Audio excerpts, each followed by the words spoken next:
Folks, I have a flight to Detroit in less than 2 hours, filming this kind of end of day Friday, getting out to you guys. Only thing I asked is just go ahead and subscribe to the channel. And if you subscribe in the past, you like the show, if you enjoy it, send a link to a friend who you know loves Michigan football. It's youtube.com/Michigan TV. If you want to be stubborn, hey, I don't want to subscribe, whatever, James, don't ask me to do things. Just subscribe now. Get us to 21,000 before kickoff tomorrow. Hell, unsubscribe Sunday if you really want. Folks, I think that JJ McCarthy has the potential to be a program-changing player for Michigan.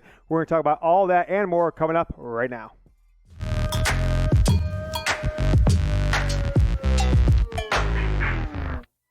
The Michigan Football Report is sponsored by Mint Mobile. Nationwide coverage for way less money than those big-time national carriers. Starting as low as $15 a month, go to mintmobile.com/chatsports. I'll tell you some more benefits about Mint Mobile a little later in the show. You are watching the Michigan Football Report, folks. I am your host, James Yoder, and we are going to dive into a little bit of a different show than we normally do. Just kind of talk about one topic, with tomorrow being potentially a game that changes the perception, the recruiting, the name, image, and likeness, the philosophy, and the potential, the ceiling of this Michigan football program. And that potential game changer is named JJ McCarthy. He's getting the starting nod for Michigan tomorrow against Hawaii. Michigan is now a 52-point favorite, folks. You don't even believe that. 52-point favorite, 67-point over/under. But JJ, I think he was only in 11 snaps, right? I watched him all again a couple days ago. Watched him all again last night. I think he has a chance to be a next level star for this program, right? He could be the guy who, just like Charles Woodson, got Michigan kind of got into a little funk in the mid-90s, lost 4 games a few years in a row. Woodson comes in and changes the trajectory of that defense, wins the Heisman, Michigan wins the national championship, and really kind of turned the program around going forward from then until like 2006. Was a really strong 9-year run after Woodson. I think that is what we were looking at with J.J. McCarthy and this Michigan football program. So what I want to talk about today, I'm going to go through my 5 things that J.J. McCarthy can impact, literally starting tomorrow night in Ann Arbor, Michigan, Hawaii, 8 p.m. on Big Ten Network. But I'm going to ask you guys this question. Let me know down in the comments. I will pin this comment down below the video, so go ahead and scroll down and answer it below for me. How many passing yards will J.J. McCarthy have tomorrow night against Hawaii? Go down there, type it, reply to the pinned comment, and let me know what you think Jim Harbaugh is going to do with this 5-star potential program-changing quarterback. The first thing he could do and impact is tomorrow night is show Jadyn Davis, the 2024 5-star quarterback out of Charlotte, North Carolina, visiting for his 3rd time and his first visit for a game, at least that I know of, but 3rd time since this summer. Tomorrow night, he will be with teammates. He will be with one of his assistant coaches in high school and members of his family. And there is a strong sentiment around the program that if Michigan can show him what they can do from a passing perspective, hey, here's our last 5-star quarterback, second game his sophomore year. We already saw what he did as a freshman. He's out there slinging the ball like you expect from programs like Ohio State and Alabama and Oklahoma and Clemson have been doing for the last 4, 5, 6 years. If he can show that to Jadyn Davis tomorrow night, then he's showing the potential of what Davis could also be when McCarthy exits the program, probably after the 2023 season. Davis rolls right in, will be a true freshman the season after that. So show Jadyn Davis the potential. Michigan could land the cornerstone of the 2024 class.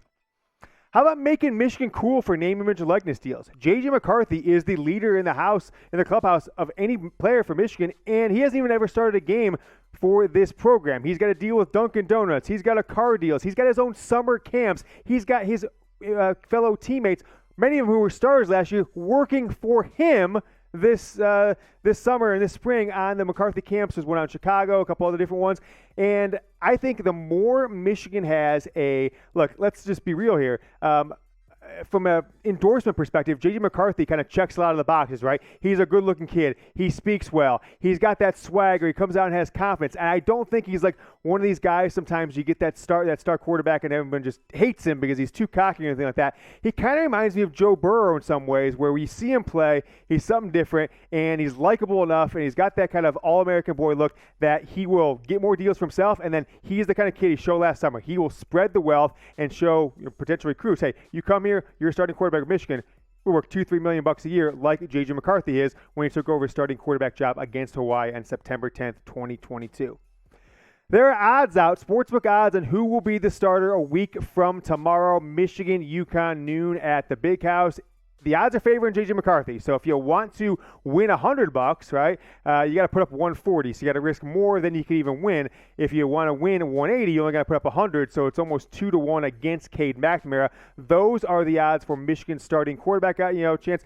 I think it'll change obviously based on what happens Saturday night. But want to make sure you guys knew what the sports books out there, how they're handicapping this Michigan quarterback race. Told you about Mint Mobile at the top of the show, folks. I switched to Mint Mobile. It was so easy. I don't know why you wouldn't do it, because you're using your existing phone and your existing number if you want to. They use eSIM, so you don't have to wait for a new phone or a new SIM card through the mail. You have nationwide coverage. You have unlimited talk and text. And you're paying absurdly less than the big carriers that have been charging hundreds of dollars more than Mint Mobile has. And I switched to them. I didn't lose any coverage. I'm saving a ton of money. Inflation is crushing a lot of people, myself included. Your gas prices, your prices for your rent or your mortgage, all kinds of things like that. Travel costs. You don't want to know what this flight to Michigan for the Hawaii game has cost me. Insane. But it's okay, because it's not hurting me that much, because I'm saving hundreds with Mint Mobile. Go to mintmobile.com/chatsports. Unlimited premium wireless plan starting as low as $15. Link down in the comments and a description of today's video. Can JJ McCarthy, with his playmaking ability passing the ball, man, he throws a pretty ball, right? Just Google, and you go to YouTube right now. You're already watching on YouTube. Just type in JJ McCarthy highlights Colorado State. They'll show you his 4 passes, his 3 runs. He looks like Johnny Manziel, but 2 or 3 inches taller and with a better arm. It's so smooth running, and he throws the ball. Reminds me of quarterbacks from other programs that I've always been envious. Reminds me, he throws the ball like a Trevor Lawrence. It is so fun to see. And Jim Harbaugh has had a philosophy as a coach to run the ball, to never really light it up throwing the ball through the air, and he's never developed. You think back to Lloyd Carr. Michigan went like 10 or 12 straight years with Carr of a 1,000-yard wide receiver every year. Harbaugh hasn't had one yet, right? And so this is now year 8, 0,000-yard wide receivers. The philosophy's got to change, because we saw last week Cade McNamara got 43 snaps in that game versus Colorado State. JJ McCarthy only 11. Who made the most of their snaps? Clearly it was McCarthy. A beautiful touchdown run. Just some nice passes out past the sideline out routes that if he doesn't have the kind of arm strength and touch on those, they get picked off by a very lowly Colorado State defender. But he put him right in there, and every time the ball pops out of his hand, I'm like, holy cow, that guy has a hell of an arm. And with his running ability, he potentially brings something different to Jim Harbaugh that he hasn't had for a decade, right? You think back to 2012, folks. The 2011 San Francisco 49ers went to the NFC Championship game. Had they not fumbled a punt late in that game, I think it was in the fourth quarter, they gave the Giants the ball to score late in the game. They went to the Super Bowl year 1 Harbaugh. Next year, Alex Smith gets hurt a few years into the game. The backup comes in. Harbaugh and Greg Roman changed that offense for the 49ers literally mid-season. From the offense Michigan has now to the offense that like Ohio State ran with Urban Meyer, or like a rich route offense that didn't suck. A read option. You saw Colin Kaepernick break NFL records, like 190 yards in rushing for a quarterback in a playoff game against Aaron Rodgers, right? He beat Aaron Rodgers. He beats Cam Newton. He beats Drew Brees in the NFL playoffs, and a lot of that was because he saw the potential of a guy who could make all the throws and then beat you with his legs like Colin Kaepernick did. Whatever you think of Kaepernick outside of football, inside of football, that year with Jim Harbaugh was wildly special. They went to the NFC Championship again next year. Harbaugh is willing to make changes as long as he's got the guy who can do it. And if he's going to do this, which is outgun Ohio State, Alabama, Georgia. Those are the best 3 teams in college football. With Clemson, outside of last year, would have been in that mix, probably even number 2 behind Alabama, but they fell off last year. A lot of people aren't as high on them this year because of lack of quarterback play from their current starter. But if you're going to beat these teams, I don't think you're going to do it with last year's philosophy for multiple games in a row. We showed that philosophy of the ground raid could beat Ohio State. But it couldn't beat Ohio State and then Georgia and then Alabama, which is what Michigan was going to have to do to win the national championship last year. It beat Ohio State, got crushed by Georgia. Okay, Georgia went to beat Alabama. That's fine. But if you're going to win a national title for Michigan, I think you're going to have to beat at least 2 of those 3 teams, if not all 3 of those teams, back to back to back over the next few years before the playoff expands. And a player like JJ McCarthy, think to programs in the past, right? What have they done? Transcendent quarterback plays has changed a lot of programs over the past 4, 5, 6, 7 years in college football. A few examples I just jotted down before we went to film. 2015, right? Deshaun Watson is a sophomore, comes into Clemson. He transcended Clemson. He changed their program forever, took him to the national championship that game as a sophomore, lost on a last-second play, won it the next year as a junior. A year, they kind of a transition year quarterback. A year after that, 2018, a true freshman comes in. They get the number one recruit in the country. Some people call him the number one recruit in a decade in Trevor Lawrence. He comes in, wins them another national championship 2 in 3 years. How about Ohio State, right? They were never a wild passing team, the best passing team in the country like they've become. Dwayne Haskins in 2018, Urban Meyer changed the offense, let Haskins and Ryan Day pass the ball. He threw for 50 touchdowns. Ohio State now has become the place to go for the best quarterbacks in the country. Got Quinn Ewers, got the best kid in 2024, got maybe one of the best kids in 2021 and 2022. And it's all because of Dwayne Haskins. How about Tua Tagovailoa at Alabama? Alabama was winning national titles and SEC titles with Peyton McNamara at quarterback, right? All of a sudden, they're going to be as good on offense or passing as they were rushing and playing defense. Tua comes in, changed that program. Now they got Bryce Young right after him. Mac Jones came in there for a year, won him a national title in between Alabama, Clemson, Ohio State, and Oklahoma in some regard, getting the pick of the litter for any quarterback and wide receiver they want. That really hasn't happened from Michigan. Outside JJ McCarthy, he can be that transcendent player.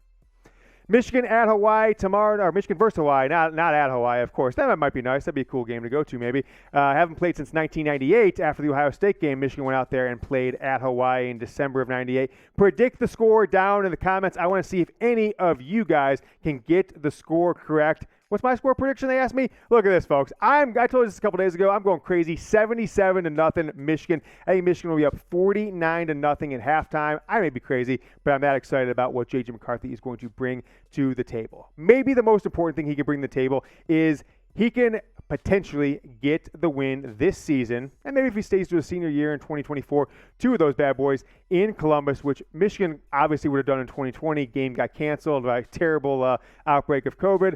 But nevertheless, it's been 22 years since Michigan has beat Ohio State. And the one in Columbus, the one quarterback that when I watch JJ McCarthy, it's really tough for me to make it a comparison. Some people were saying, Josh Allen, right, from the Bills last night. I think Drew Henson, right? Drew Henson is one of the great what-ifs in Michigan football history.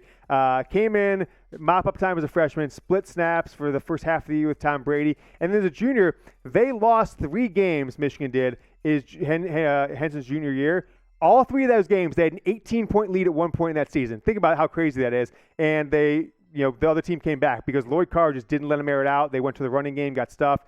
Northwestern, Purdue, I think it was UCLA was the other one potentially, and they all came back and won those games against Michigan.